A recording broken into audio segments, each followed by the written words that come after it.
guys, this is week 5 of Philosophy Fit. My name is Dominic Gurley. And like I said, tonight's workshop is the invisible forces that control us. So I want to start this workshop off tonight with a quote that you guys have probably never heard unless you're like a philosophy nerd like me. And the quote is, all truths pass through 3 stages. First, they're ridiculed. Second, they're violently opposed. And third, they're accepted as being self-evident. Now, guys, the reason I bring this quote up is because it's kind of like the influences that exist around us. We don't really actually like physically see them, but we come in contact with them all the time. And this isn't an energy thing or something kooky like that. These are real forces that are scientifically designed to influence our behaviors that most people don't pay enough attention to. So they're just like, not the most important thing in the world, because they have a dramatic impact on the way that we view the world in and of itself. And so I'll start off by kind of telling you guys a little bit of a story. But one of the biggest things I've ever heard from people about starting a health and wellness program is that they just don't have the motivation, or they get motivated enough to do one or two things, right? They join a gym and never go, right? Or the other option is join a gym and only go a handful of times, right? While sad, both options are very true and they happen all the time. In fact, the gym industry is built off of this behavioral pattern. We have a term for it even. It's called slippage. And my fitness friends would probably be super angry at me, but every gym ever built in the whole history of gyms is built off of this business model of slippage. So guys, we count on this as an industry that people aren't going to show up, right? The real question is why and how is this possible, right? So why do we join a gym and rarely if ever go? Why do we start and stop fitness programs all the time? And how could gyms possibly know that we're going to be so consistent in this behavioral pattern, right? The answer lies in a few different things, but mostly psychology and statistics, right? But really what it comes down to is there's roughly 3 men, and there's a bunch of other men who've contributed beyond this point, made some astonishing progress on figuring out why we do what we do. There's a man named Abraham Maslow, Ivan Pavlov, and Viktor Frankl, right? And if you guys ever have a chance to read any of their books, I highly recommend it, especially Viktor Frankl's. Man's Search for Meaning, by the way. So these men had radically different theories on why people do what they do. All 3 of them came from 3 different schools of thought about human psychology and what affects human motivation and why we do what we do. Although when you start to combine their theories individually, right, and you put them together, we can start to see how we can actually take control of our lives and direct ourselves towards anything that we actually want to achieve in life, right? So what I want you guys to note, though, is that we're not subscribing to one individual theory. This is because we as people are very, very complex. And it's not just one thing that impacts our behavior and decision-making, it's many things. This is the thing, all of these men had a specific method or like psychological study that they were committed to. So when it came to treating patients, they had they were cognitively incentivized to make their field of study the end all be all, right? It'd be like me saying like, what fitness program should you guys use? Mine, right? Like use our fitness program, only our fitness program. We're the only people with the answers, right? But it's kind of like the old saying though, if all you have is a hammer, right? Everything looks like a nail. Where most people go wrong though, in trying to get motivated, to work out, eat right, AKA live a healthy lifestyle, is that they go to extremes and they make everything absolutes. Everything has to be up or down, left or right. There's no middle ground. But this goes against the very nature of people. We as people, sometimes we get angry, sometimes we're happy, sometimes we're neutral, right? We don't really feel much at all. Sometimes we want to run, sometimes we want to lift, we want to do yoga, go on a hike, or do nothing at all, right? We're diverse people. We want pizza, but then sometimes you want a salad. So, but it was Aristotle who said every virtue is the mean between 2 extremes, each which is a vice, right? So take courage as an example. Courage as a virtue lies between being a coward and being rash, right? Or take dieting. When most people think about dieting, eating healthy, they treat it as an all or nothing game. Essentially making the meaning of eating healthy mean once I start eating healthy, I can never have bad food again, which couldn't be further from the truth. And the other part of this is that most people don't associate food, right? So my personal favorite that most people make this association with is eating healthy food equals bad tasting food, right? So if I'm going to eat healthy, I'm going to have bland food. And that's not what dieting or eating healthy is about in the slightest. It's like saying that in order for you to have courage, you have to fight every fight, right? But all of us know that would be really, really super foolhardy, right? And it would make us look very rash in our decision making. Even the word diet, though, right, has taken on a meaning that it didn't originally have to begin with. The word diet, now it means like a subscribing to a specific thought process, like I'm on the keto diet, I'm on the South Beach diet, I'm on this diet. But all it actually means, if you look it up as a definition, is it's not a specific way of eating, it's just what we eat, right? The point here is that in order for someone to get in shape and start taking control of their health, the answer doesn't lie in extremes. It's somewhere in the middle. And that's the big like takeaway I want you guys to take. So having that taco day, which is a perfect conversation for this part of this, totally a great idea. Have a taco day, right? But I add to it, just like there's not one main factor that impacts our motivation or general mindset. There are many factors that can contribute to this, right? So we either have a bunch of influences around us that create an empowered mindset, or we have a bunch of influences around us that create a disempowered mindset. And honestly, because of the way that we as people think, because we're drawn to the negative and to see the negative, right? We notice the spot on the floor, but we don't notice that everything else is beautiful inside of the house, but we see that red spot. Just drawn to the negative. That's what kept us alive for so long. Where people tend to go wrong is they look when they look at psychological factors, though, when it comes to like getting motivated, right? They're like, oh, I just got to get disciplined enough, right? Or they act like these factors don't influence them, like psychological factors, like the people that they hang out with. And guys, I'm very guilty of this. Like, I'm like, people I hang out with, I make my own decisions, right? I'm my own man. Someone knows what I'm talking about. Or people don't think that they actually, or that psychology actually works. Like they think of psychologists as being like kooks or crazy, or that they're just making shit up. But this is what I want to ask everybody. How many people here have kids that are in school right now? Anybody? Becca? Both of you guys do. So Megan, a question. Yes. Do you monitor the shows that your kids watch? For sure. Okay. What about like not allowing them to hang out with like specific people? Like if they have like a friend that's a bad influence or something like that. Oh yeah. Who's that? Just some random guy. We're doing bath time, so you'll have to bear with me. Who's that? That's adorable. So why do you do that? Like, why is it an important thing for you? And then I promise I'll stop asking you questions here in just like one more question. No, you're fine. Well, because I want them to be, well-rounded children. I don't want, bad influences. I don't want them to see bad things. Because it can influence the way that they are, I guess. That totally makes sense to me. I do the same thing with my kid, right? Like, so totally makes sense. And it's honestly what I thought you would say. And I think maybe because I'm, the whole parent thing, right? Yes. And there's, so my big question would be, do you apply the same logic to your own life? Well, with like the TV shows and the friends you hang out with, do you make sure that they're shifted in that sort of manner? I would like to say I try to. Sometimes I'm sure there's things that we go and hang out, or people that we go and hang out with that might have different ideals than us, I guess. Sure.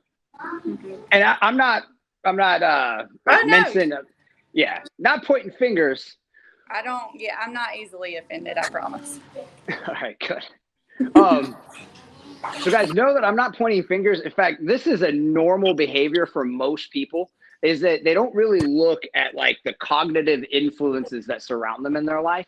And so they don't realize that, like, if they're listening to Linkin Park all the time, right, and they're wondering why they're depressed, right? Like, it's the music you're listening to. It's okay. Here, I'll make it easy. There we go. But guys, as the Emperor Marcus Aurelius said years and years ago, what's good for the hive is good for the bee, right?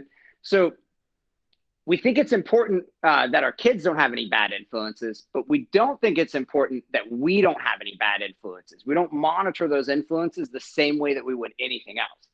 So how could why, or somehow we think that the rules are different for us because we're adults and therefore we're not impressionable, when in reality we really are. That's why there are still commercials, salespeople, and advertisements we see and come in contact with all the time. All right. So guys, as an exercise, what I would ask you guys to do this week is start to notice the commercials that you come in contact with on a regular basis. So look at them, see, and notice what brand it is, and look to see how many of those brands' products or services, apps, food, whatever that you actually buy or use on a regular basis. The second part of this is with your friends. Have you been able to hear me, Megan? I see Rebecca. I can hear you. I've just got it muted. Okay. Good.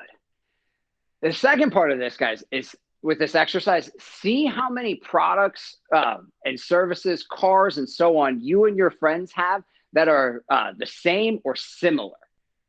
And I think what you guys will find is that a lot of them are very similar. And then the other part that I'd say is, do all of you and your friends have the same phone? Do you guys all have iPhones, like whatever we're on, what number, 13s now? Does everyone have an iPhone, or does everyone have an Android, right? And this could be something as simple as like what shoes you guys wear, right? Does everyone wear, Vans, right? If that's their clothing brand of choice, right?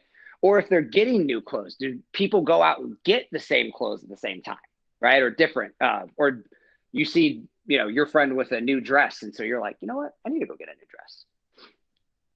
I think what you guys will find is that unconsciously we've been influenced by the commercials and even our friends that are around us. And so that circle of influence really matters. Although let's become aware of the rest of the forces that subliminally start directing us, right? So one of those is our current mental state, right? And we talked a little bit about that last week, and I'll get more in depth on that here in a second. The community that we live in plays another really big role. So if we're around a bunch of avid people that are running and stuff like that, the likelihood of us being more active is much higher, right? Our values, right? Our values as individuals, our belief systems, the direct peer group, which is what I was talking about just a second ago, our environment. And so when I say environment, shrink that down a little bit. So you've got like the community, which could count as environment, but also like our home environment. So where are we trying to grab this workout at, right? Where are we at in life where we start to make these, where we start to try to get motivated for stuff, right? Our cultural upbringing plays another big role. Some people value health and wellness more than, some cultures value health and wellness more than others, right?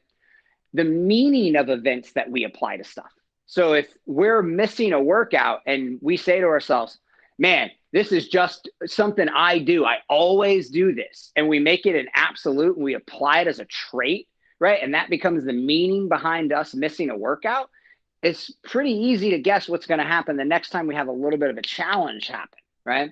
And then our global belief systems, right? And so this plays a really big role too, because it's the way that we identify things. So like, it would be like making blanketed statements, like people who work out are this, right? People who work out are arrogant. People who are in great shape are mean, right? People who have gallons of water are weird. And anyone who knows me knows I always have that. All right, guys, let me be clear though. I'm not saying that you can't overcome these forces, but first you need to become aware of the forces at work, right? Because I promise every advertiser, salesperson, marketing manager, and political operator is, right? I would know, I spent a great deal of my career as a sales performance coach, literally teaching people how to influence other people subtly so it didn't feel like a hard sell. In fact, my coaching has led a 16 gym market in very questionable areas throughout the United States to produce over $10 million a year in sales for just personal training, not to mention gym memberships, protein shakes, and everything else those people sold, right? So where does that leave us, right? Are we totally hopeless and unable to overcome these societal forces? Or can we start to take control and break through these mental barriers that have held us back before in the past, right? Rebecca, what do you think? You think we can break through this stuff? Yeah, I think so. Yeah. Are you awake? I am. I'm so sorry. I'm a little sleepy. I worked a lot today, and then I worked out right before I hopped on, and I mean, I showered, but now I'm just kind of starting to do that thing where I shut down.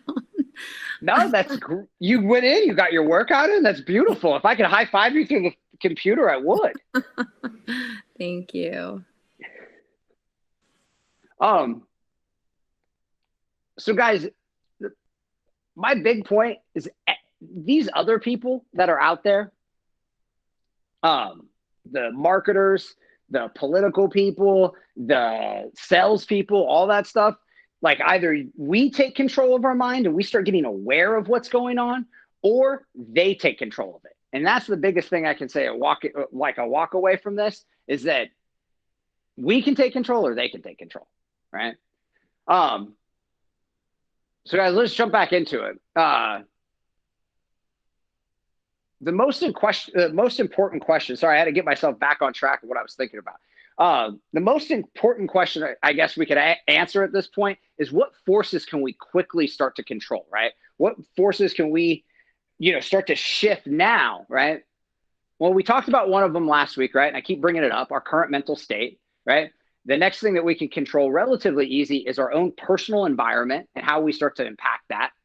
The meaning of events, right?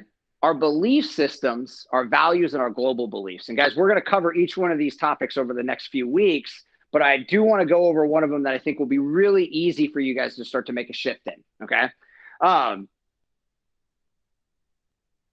But first, let me do since I didn't have both of you guys on the call last week, let me do a real quick recap on how we can use the shift your current mental state technique, all right? And since none of you guys were here last week, you guys could have never used it. I was going to ask that. So guys, just remember, so this is a big thing. Remember, it's just 3 questions that we ask ourselves, right? And 3 conscious shifts that we make.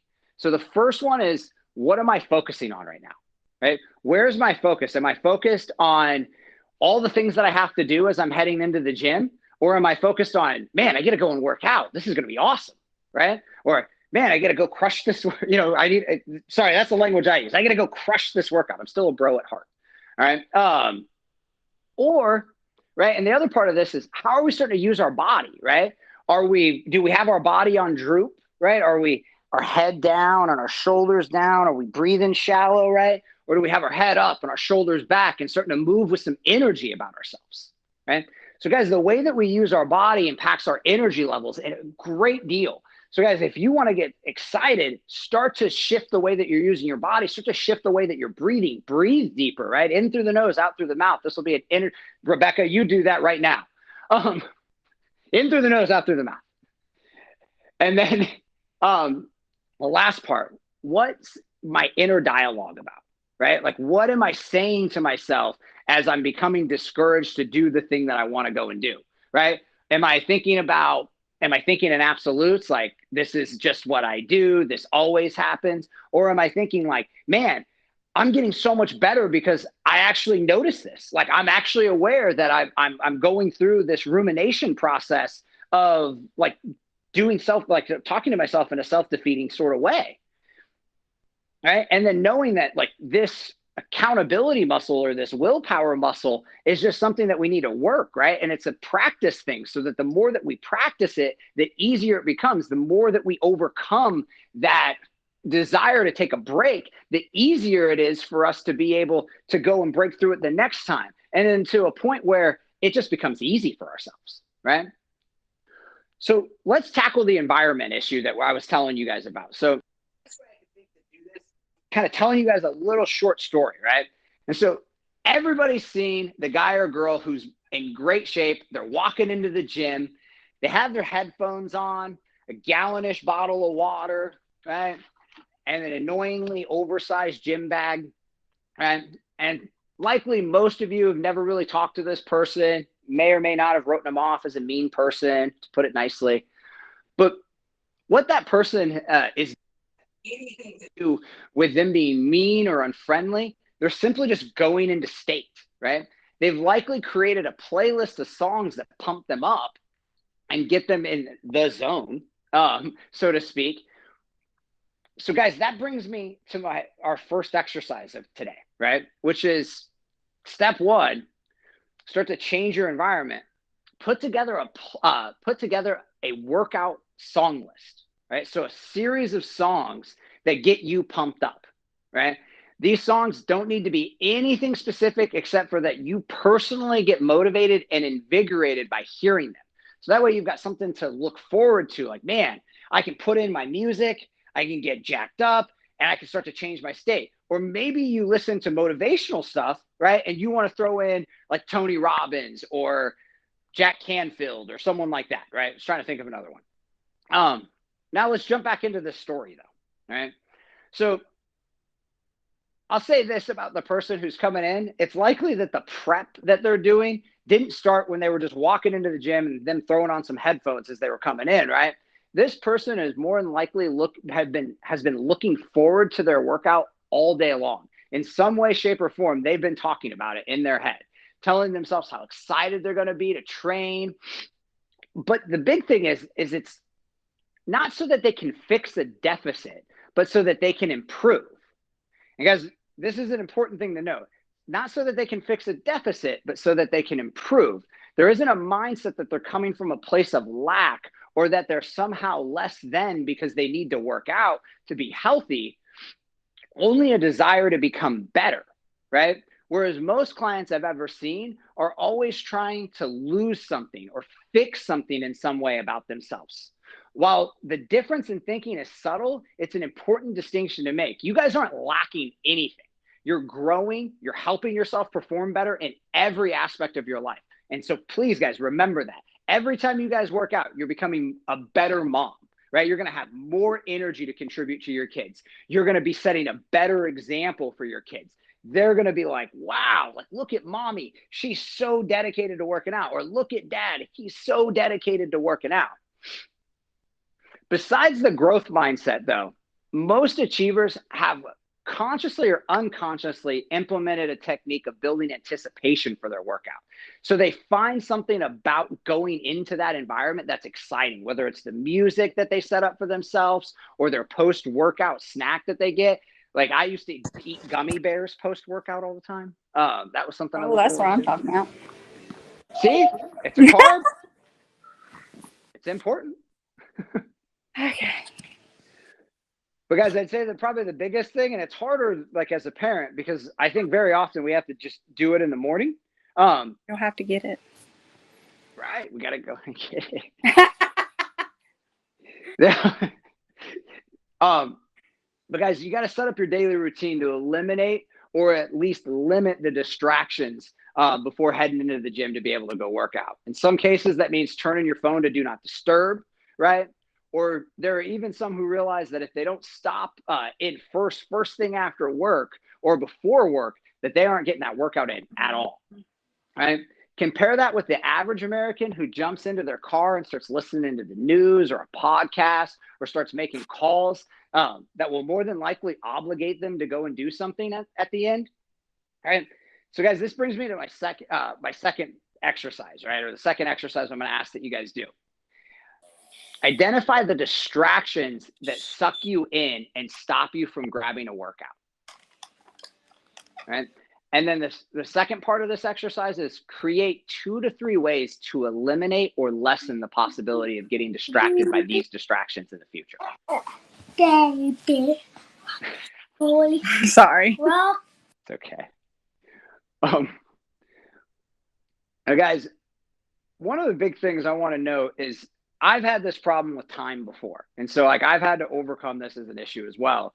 And when I've worked with other clients, like especially business owners, they'll always kind of like big time me, like their schedules, like essentially the hardest thing in the world for them to be able to get it in. And that they're just, it's hit or miss if they're going to get sucked in by a distraction. When like I'll see them check their phone to make a distraction appear. Like they're like, oh man, I hope that there's a phone. Like, am I going to get distracted? No, all right, I can go keep working out, right? And even I started getting fooled by my own story, telling myself how important I was, right? Or how important I am, being like, I work 12 hours a day. I'm a regional vice president. I don't have time to work out. I can't just go and work out in the afternoon like I used to, like when I was in high school, because that was like my long time working out time for the longest. It wasn't until I had a very out of shape client, like 400 pounds type of out of shape, starting a training program, asked me if I even worked out myself. And I started seeing the flaw in my thinking. And it was even a client who inspired the change of the workout time, who was the business owner. He was like, hey, dude, why don't you just work out in the morning? And I thought about it. I was like, well, I work till 8, right? That was like my answer. And he's like, so does that stop you from waking up at 5 or 6 to be able to come in here and work out? And I was like, you're right. It's an excuse. And I like put my head down because I still feel ashamed about it. Because I was like, yeah, this is kind of an excuse. Like, I mean, I know that I'm compromising sleep to some degree, but is the workout more important, or is me going to bed at a decent hour more important, right? Or me getting a full 8 hours? My point here is there's always time to work out. It might not be ideal. It might not initially be comfortable for you to do, but there's a way, right? And the biggest thing I say is be resourceful, because it's never a lack of resources. It's a lack of resourcefulness in most cases why people fail at anything. And the final area of influence, guys, is our peer group. It's likely we've all heard the saying, show me your 5 closest friends and I'll show you your future. Has anyone ever heard that besides me? Yeah. Something close to it? Yeah. My mom used to tell me that all the time, man. I think in a different way, though. Like, but it was similar, right? Mine would say you are who you hang out with. Right, there you go. That's exactly what you just said. No, and it's very true. You know what I mean? I think it's very true. Yeah. They actually say that if you combined your 5 closest friends, like they've started doing statistics about this, but if you combine their income and then divide it by the 5 people, it will be within like $10,000 plus or minus of your income, right? Or like your guys' weight, the same thing. Like it'll be within plus or minus 5 or 10 pounds of your guys' weight. It's kind of crazy. Same thing with body fat. So guys, I'm not saying leave your friends though. So please hear me when I say this. I'm not saying leave your friends. Keep your friends. You've had a hard time making them, or maybe you didn't, but still they've been your friends for a while. What I am saying though is expand your circle. Use our private Facebook group, or use any Facebook group. It doesn't have to be ours, right? But to share your guys' struggles, right? Your successes, little victories, maybe some annoyances that you're having along the way, and use it as a place, or maybe even use it as a place to drop some motivation, right? But use it as a place to connect with people, right? Create your own like little fitness community within there, so that you guys have somebody there that's cheering you on a little bit, or other people who are celebrating your victory with you, or helping you strategize on how to overcome something. And guys, I know how hard it is to break away from your pack. My wife is from deep, deep Southern Alabama, right? And I'm from the West Coast. I'm from Las Vegas. And so there were definitely in the beginning some massive like cultural differences between us, especially because I'm a workout person. So being like separate from is challenging.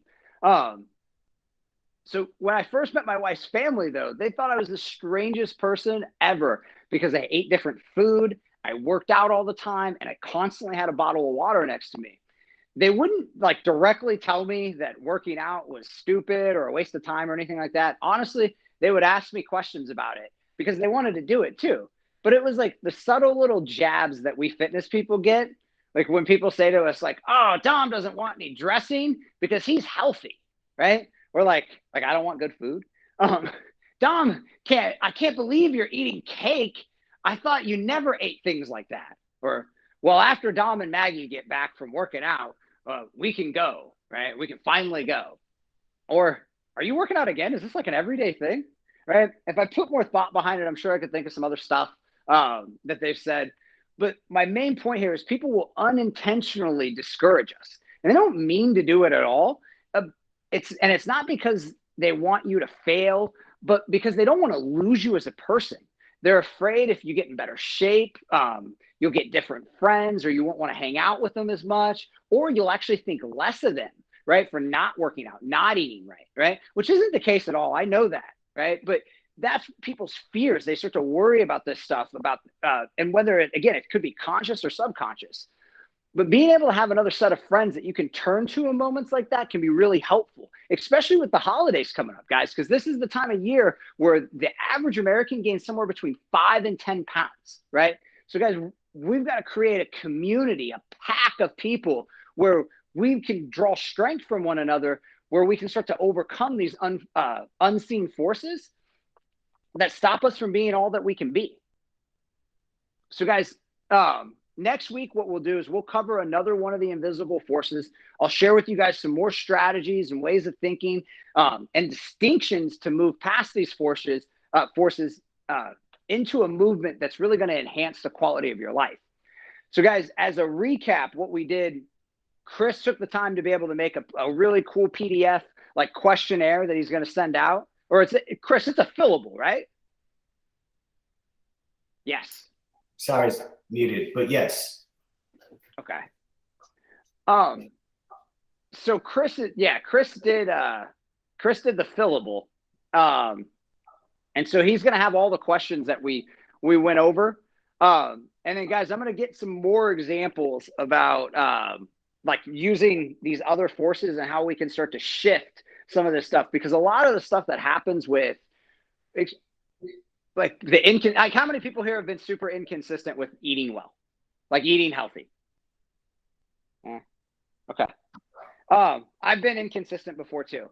The big thing, guys, is one, I think people put really, really strict rules around eating, but then the other part is that we tend to have these like mixed associations or these conflicting associations about food, where we want to eat healthy because we want the result of it, but then at the same time, we hold this a negative association over here. So when we go to do it, right, it's like there's this barrier of resistance that's between us and like getting to the food, because we're like, oh man, this is going to be unenjoyable in some way. And if that's our mental association with what's going on, then how likely are we to go and do that thing, right? Like it'd be like, hey, you guys want to go and jump out of an airplane with me, right? And some people on here would be like, yeah, hell yeah, that sounds fun. Let's do that, right?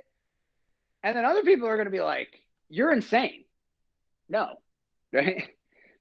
So, guys, we'll talk about these things, and we'll talk about a methodology to be able to start to get ourselves aligned as a person. And this is a promise that I made at the beginning of this, was that how do we get aligned, right? It's when we start to get our beliefs and our value systems, right, and our global belief systems congruent with what we're trying to achieve and what we're trying to do as individuals. And guys, I'm going to give you guys a technique to do this. So please do the exercise that I gave you guys today. It's the starting point of all of this stuff.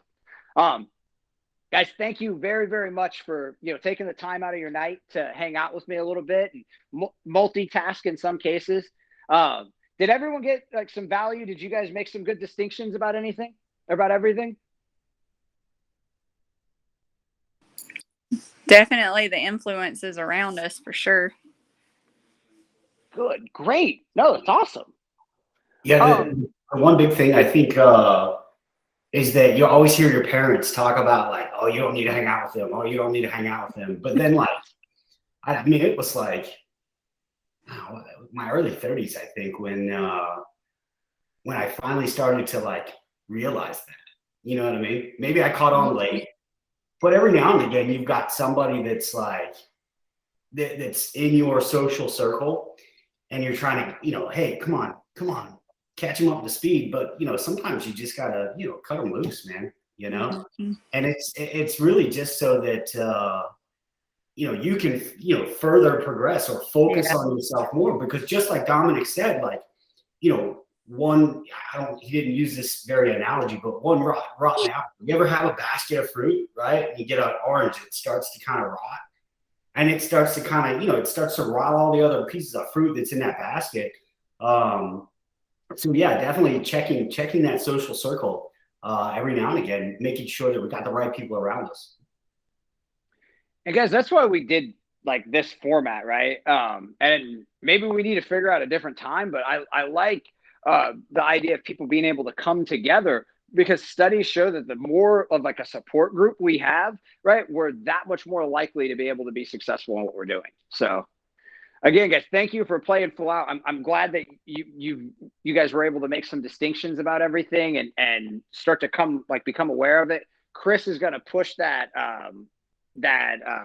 PDF out. I didn't ask this. Does anyone have any questions or anything like that over what we went over today? No? Does everyone remember the technique? The 3 questions that we ask ourselves to shift our state? It's okay if you say no too. Can you repeat them each? Yeah, it's okay. So let's say you're like, so this, the idea, and you were multitasking, Megan, so don't feel super bad. But feel a little bad. Okay. I do. All right, good. 3%. So there's 3 things that we want to do. So let's say you're going to eat your next meal, or you're trying to get yourself to go and work out, right? But you're not motivated. You're like, man, I don't want to go and work out. Like you're doing one of those like, you know, I don't know, dragging your feet or whatever, like scuffling your feet. You're just feeling unmotivated, right? Stop and ask yourself, what am I focused on right now? What am I focusing on about this workout, right? Or this activity, right? And a lot of the time what you'll find is that you're focusing on something negative about it, right? And I use that as like a blanketed statement, but it's like, it's the obligation of it. Or you're thinking about other stuff that you have to do, right? You're like, gosh, if Connor doesn't stop pulling at me, right? Like how am I going to deal with that, right? But shift that focus and get it focused back on what you're trying to do, right? The second part of it is physiology, right? So our body, how are we using our body, right? And very often when we're not motivated, we're using our body in a specific way. So first, I'd say if you're not motivated in a moment, great. Think of that as an opportunity, right? This is beautiful. I'm so excited that I'm not motivated, because now I can see what my non-motivated stance looks like, right? And so most people, when they're not motivated or they're depressed, they start to slouch, right? And their head goes down and their breathing will change. They'll tend to get like shallower, right? But if we start to pull ourselves back, right? We take a big, deep breath in through our nose and out through our mouth, and maybe take 3 of those, you start to feel your energy levels start to come back up, especially if you're starting to direct your focus on what you want, right? Like you're like, man, I got to go grab this workout. And you start thinking about like the end result of the workout, not like getting there or the other obligations, right? And the last thing is the self-speak, right? What's the language pattern I'm following? So how am I talking in my head, right? Like, am I like, man, you know, I got to go do all this stuff. I got to go run errands. I got to go, you know, after this, and I got to go to work, and I've got to get that thing that I've got to go in the assignment. And like, I mean, I should probably like start getting ready now so I can get to work early, so I'll be able to, you know, go and do all this stuff, right? But first, let me make a cup of coffee, right? But like, we'll find time to do other stuff that was inside of our workout time, but we're not finding time to do the stuff that actually like fulfills us as individuals. And guys, that whole thing about your cup being full, right? That's a real thing, right? Like fill yourself up, right? But shift that self-talk, right? Because that self-talk is going to direct it, right? So if you're focused on that, you're like, no, you know what? I need to go and work out, right? I need to go get myself ready for my day. I need to have like some me time so I can listen to some music. I can have some fun. I can put myself in a great mood. I'm going to have more energy throughout my day. And this is going to be awesome, right? And start using your body in an energetic way so that you can start to move forward, right? And I told everyone I do this silly thing if I'm trying to get out of bed, because I work out first thing in the morning. And if I can't get out of bed, I'm getting all tired, and I shoot my fist up in the air, right? Like I'm Superman. I'm like, up, right? And I get out of bed. So whatever your thing might be, right? Do it. Did that help? Yeah? Okay, cool. All right, guys, I will, Chris is going to get that stuff out to you guys. Thank you guys again for coming. Next week, we'll go over more stuff. We'll make more distinctions, and we'll make those mental breakthroughs that are going to allow us to make the physical breakthroughs that we want, okay? Until then, I'll talk to you guys soon. Have a beautiful night.